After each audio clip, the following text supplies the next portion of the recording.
What's going on, everybody? Good afternoon. Hope you guys are still having a good Christmas. And we are going to have a relatively chill day, I think. There shouldn't be a lot that happens. We will get an injury report later today, but I don't believe the team is practicing at all. So, therefore, there's a very good chance that the injury report we get is just regurgitating the information we got yesterday about the report. So, not thinking too hard about that. And it's unlikely anything big happens. I know there are 3 games today. The Seahawks are not overly concerned about any of those 3 games, I don't think. So it's just going to be kind of a chill Christmas, which is nice. But I do want to talk about a few things. And while I will make a video about the injury report later, I already know it's not going to be super, it's not going to be headline news unless something really crazy happens today.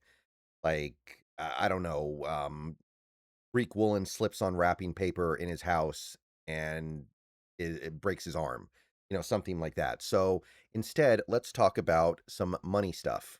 All right, guys, let's take a minute so I can tell you guys about Sleeper. I'll tell you a little secret as well. It's more than just a platform for fantasy leagues. This year, millions of users have enjoyed playing fantasy sports on Sleeper, but there's so much more to it. You have live stats, real-time updates of all stats. You have a news feed with lightning fast updates on players and teams, and a real-time chat where you can engage with other users about plays, performances, games, all kinds of stuff during the sports season. So download Sleeper, experience it for yourself, and don't forget to use my promo code SBN to get up to a $100 match on your first deposit, and pair that with their new promo that will give you a free $20 entry, no deposit needed. So you can use both of those promos. Terms and conditions apply. See Sleeper's terms of use for details. Currently operational in over 25 states and going. So check out Sleeper today and use those promos. Okay, so money stuff, namely salary cap stuff. That's what we're going to be talking about today.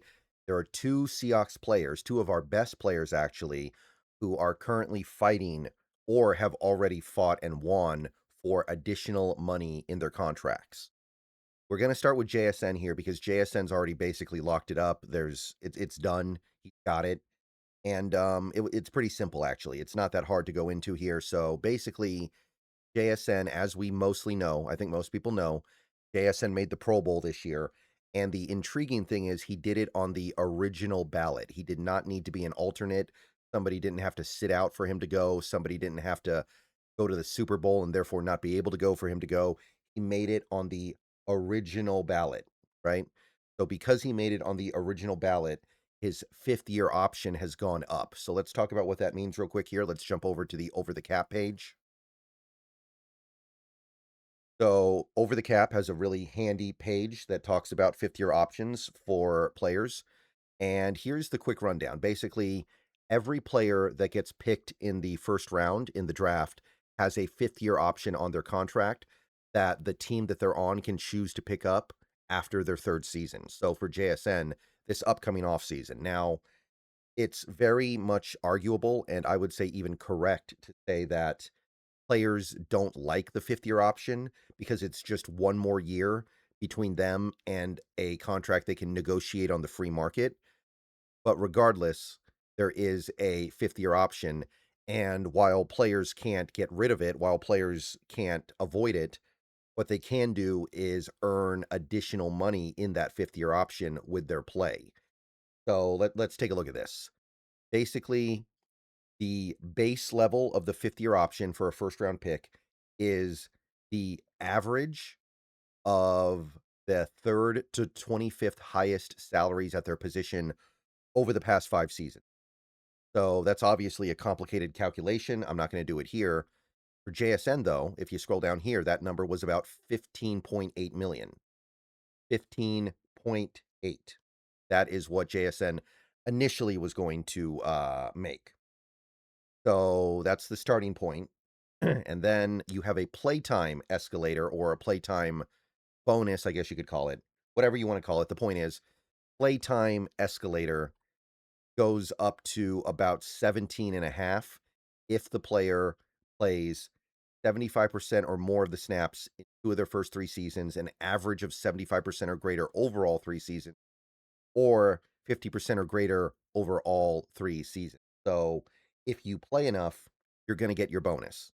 And the bonus for JSN would only be about 2 million. It basically boosts it to the average of the 3rd to 20th highest salaries at the wide receiver position over the past 5 seasons.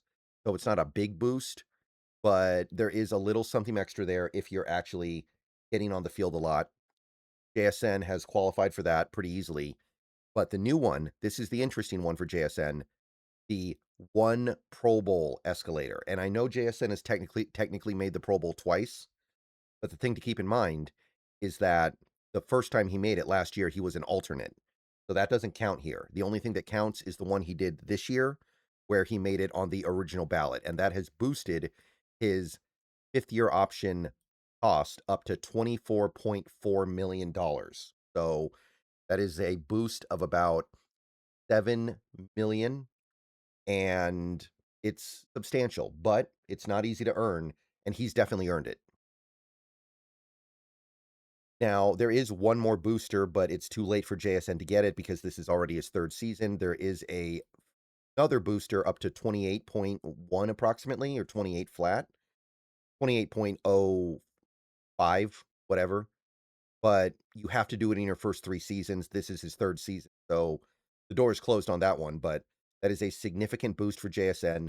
24.4 million on the 5th-year option.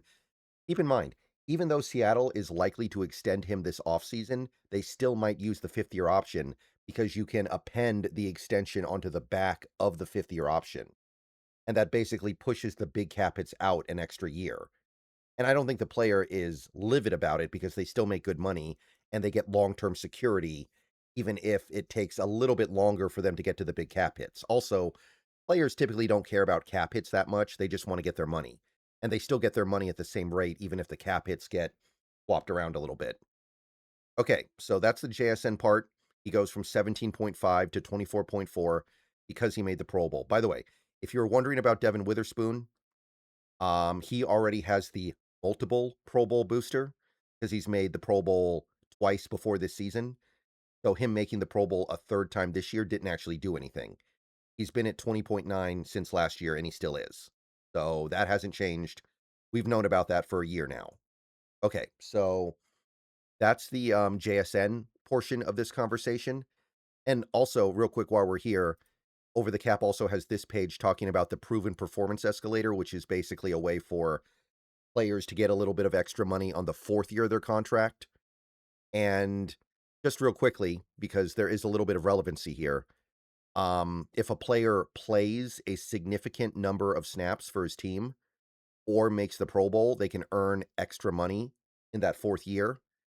As of right now, for the 2023 draft, the only Seahawk that looks like he's going to earn anything is, of all players, Anthony Bradford, because he's played over 50% of the snaps in each of his 3 seasons and 70% combined. So there is going to be probably some kind of a booster here for Bradford.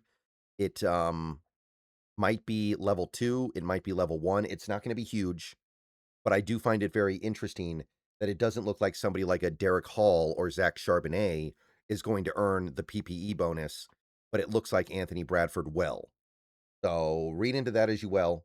I don't think people are going to be thrilled about that one, but it looks like Bradford will get a little bit of a bonus. But let's focus on a different player's bonus, a player who I think is a lot more compelling and probably has done more to earn his bonuses.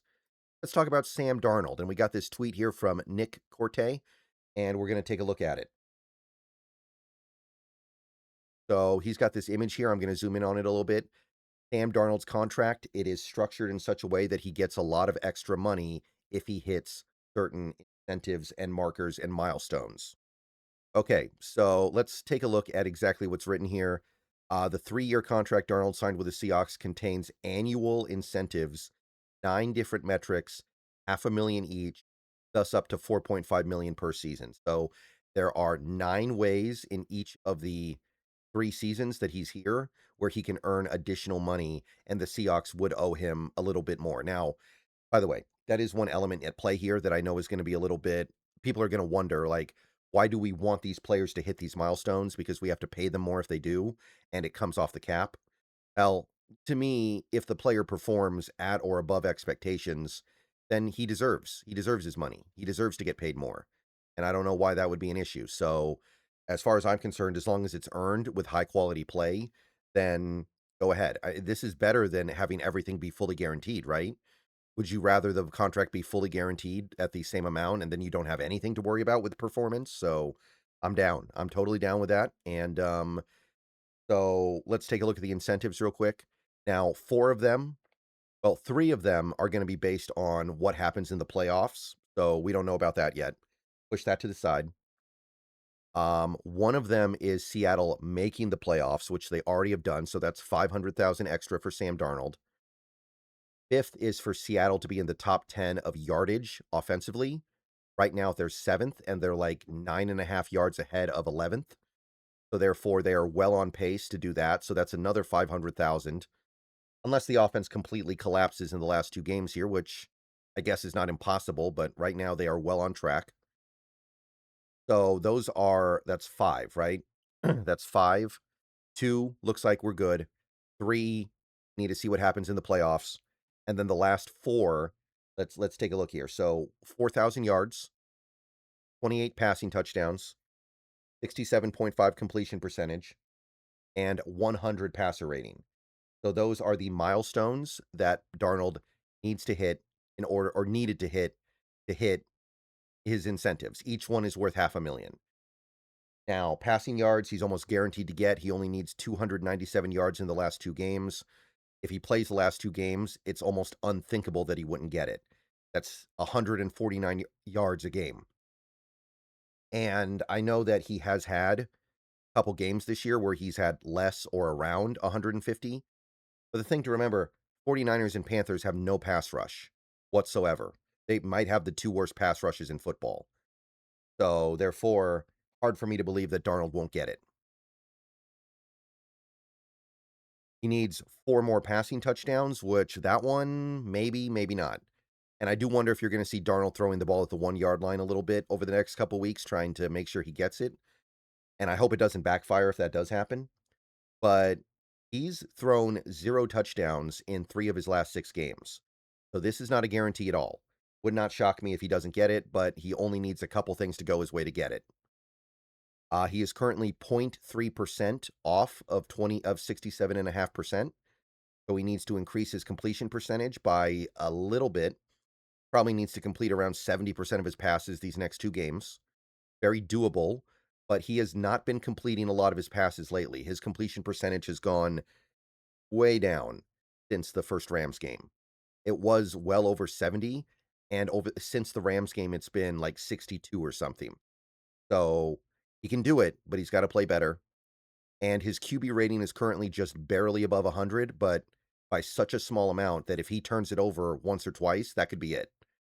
So it hangs on the edge of a knife. Needs to hold here if he wants that extra 500K. So he has a chance to get all 9 of them. He could get all 9. That's very reasonable. It is very possible he gets all 9. It might take this team winning the Super Bowl, which is hard, but as of right now, he's alive for everything. So we'll see where this goes. Obviously, if he does it, we're going to have to pay him a little bit more money, but I'm going to say it again. I got no problem with paying players more money if they earn it on incentives and escalators. That's way better than the alternative, which is just fully guaranteeing everything. All right. Let me know what you guys think. I will see you guys later today. Go Hawks. Longer video, I know, but I wanted to cover all that just to give people an idea of what is going on. This does affect our salary cap space going forward by a little bit, but I'm not too worried about it. And I don't think you guys should be either. These players are clearly playing at a level where they are worth not just what we're giving them and are going to give them, but they're worth more than that based on their play. Okay. Go Hawks. Have a good Christmas. Another video, at least one more coming soon.